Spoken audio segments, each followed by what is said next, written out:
I recently hit a goal that I've been chasing for a while, which was a sub 40-minute 10k. And in doing so, I actually learned quite a few lessons. So in this video, I'm going to reveal those lessons to you in the hope that they can also help you hit some of your goals. Running 10k in under 40 minutes is a goal that I've had my eye on for a while, but I've always had a slight problem. I hate running 10ks. It's my worst distance. I find it too uncomfortable of a pace to hold for that amount of time. I've progressed quite well in the 5k this year and also the half marathon, yet to actually take on an official marathon, but it's always felt like the 10k has a personal vendetta against me. I've always had a slight mental block, it feels like, when it comes to running the 10k, which is weird because I've literally ran 10 times that distance in one go before. I ran 100k last January. Just in case I didn't mention it enough and you didn't know, I think I've always struggled with pacing this distance because my goal has always been quite close to my 5k pace, and I've always found it quite hard to hold on to that pace or something similar for that amount of time. And the thing that finally gave me the push to believe that I could actually do the sub 40-minute 10k was my half marathon back in September. So I ran a 1:28:03, improving on the previous year's half marathon of 1:44. And in that last 10k, Strava said that I did a 40-minute 22. Now, we all know Strava isn't the most reliable of sources for this, so it was probably more about 41:20, give or take. But it was still a 10k PB within the half marathon regardless anyway. So I think that helped me get over the mental hurdle of doing a sub 40-minute 10k, because I thought, well, if I can run at least close to that, give or take what Strava says I did do in a half marathon, then surely with a bit of training and only doing the 10k, I should be able to break the sub 40 barrier. And it links back to a quote from a guy called Alex Hormozi, who's a business guru, and I don't know if he's a guru. He's really rich and he's quite wise.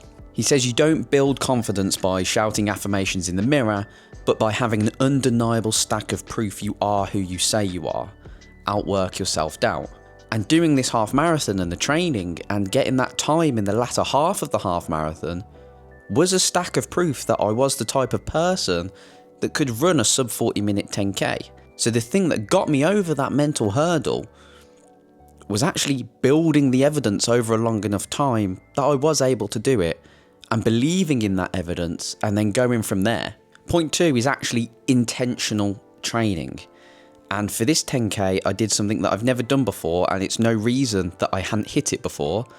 I actually trained with the intention of a sub 40-minute 10k. I'd never trained before. How mental and deluded is that I thought I could just go out and do it before actually training.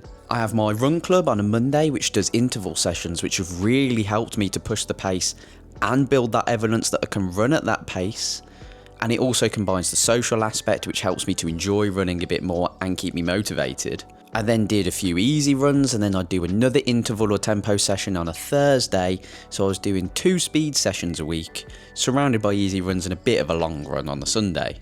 Now, because this race was only 4 weeks after my half marathon, I didn't do a full intense training block because I just tried to maintain what I'd built from the half marathon, just with a few little tweaks specific to the 10k. But within this intentional training, there were some great sessions. I'd never actually looked for sessions before. And I found one from Ben Felton on YouTube, Ben is running. And the session was 8 times 1k at around 10k pace with 1 minute 30 rest. I aimed to do it slightly faster than 10k pace just to see where I was and what I could hold, and sort of give myself a bit of a challenge, but not too much because I didn't want to, kill myself before the 10k.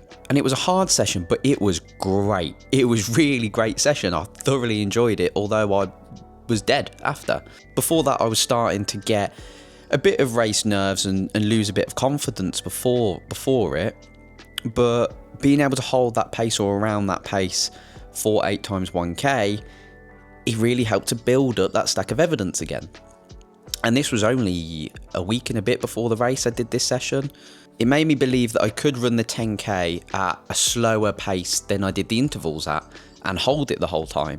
Actually pushing the pace and training with a goal in mind, not surprisingly, helped me reach the goal. Before, I'd just go and send it, and that is great for if you don't have that intentional goal and you're just playing around and you're doing running for the fun of it, which I did in the summer, and also saw massive improvements in pace from that approach from doing it from that.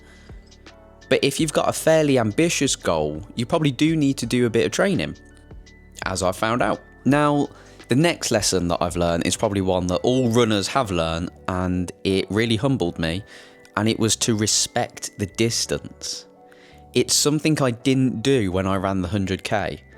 I wasn't in great shape when I ran that 100k back in January, and I just thought I could go out mentally determined and just get through it that way. And it caused me an injury and set me out for 2 months.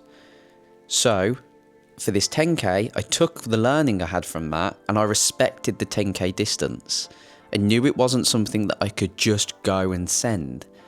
It was something that I had to think about. I had to pace well. I had to mentally push through and realise it was a challenge. But as I'd already had a PB on a 5k of 18:52 and a half marathon of 1:28, it was easy to assume that I could do the sub 40 minute 10k, and my watch and Strava were telling me that I would be able to do it. But I still needed to respect that distance and respect that race and put in the work.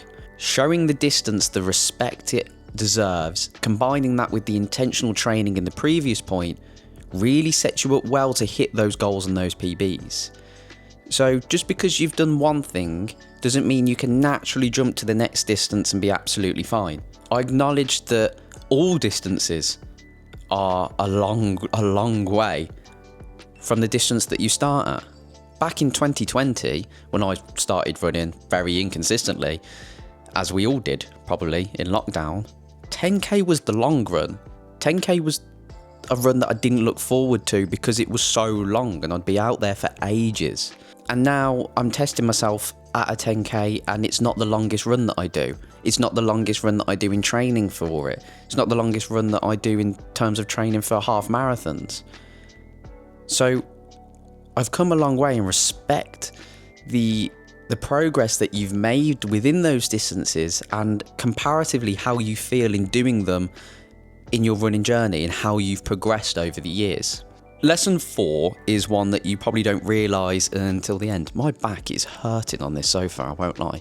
And it's that small wins compound. As I've said, sub 40 was a big goal. But the training actually started back in March, April time of this year when I started running again for the first time. The showing up consistently every week. Building back up to 5k again because my hip was so damaged I couldn't do it. I could only do 2k at a time for a while. And then building back up to actually running quicker, running at paces that I could before.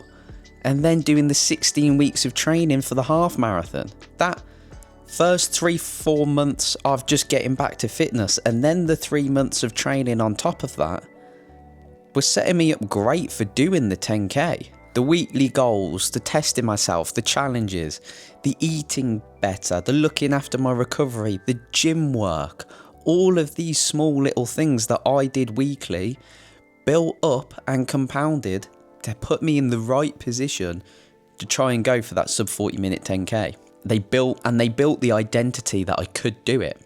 I am now a sub 40 minute 10k runner.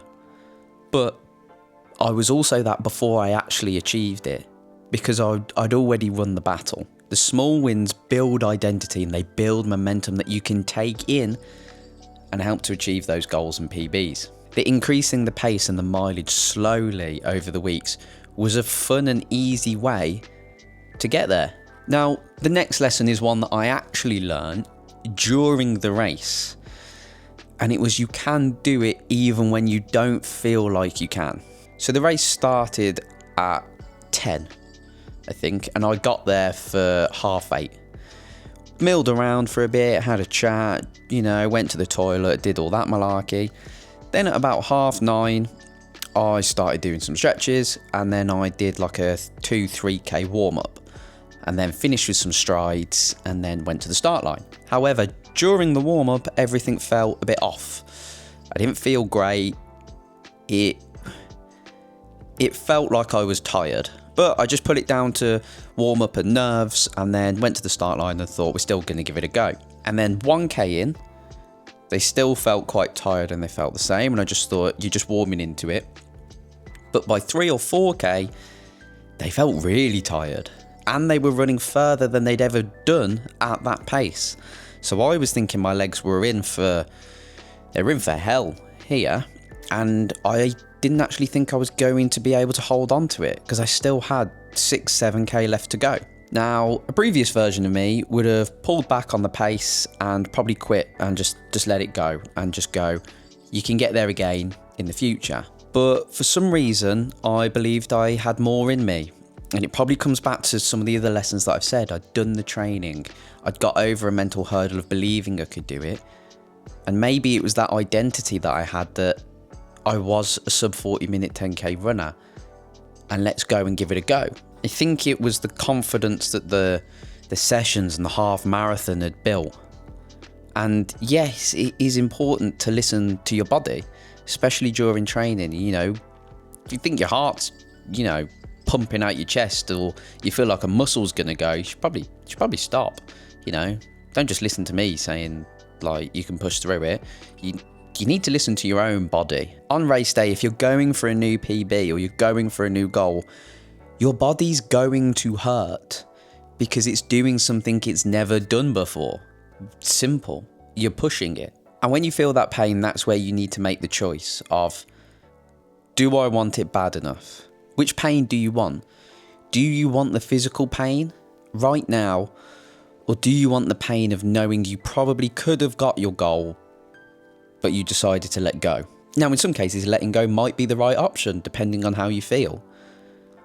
But you need to make that decision in that moment. I chose to hold on, and I chose to carry on pushing because I just thought, why not? And when I'm running fast or running far, I know a lot of runners have a mantra.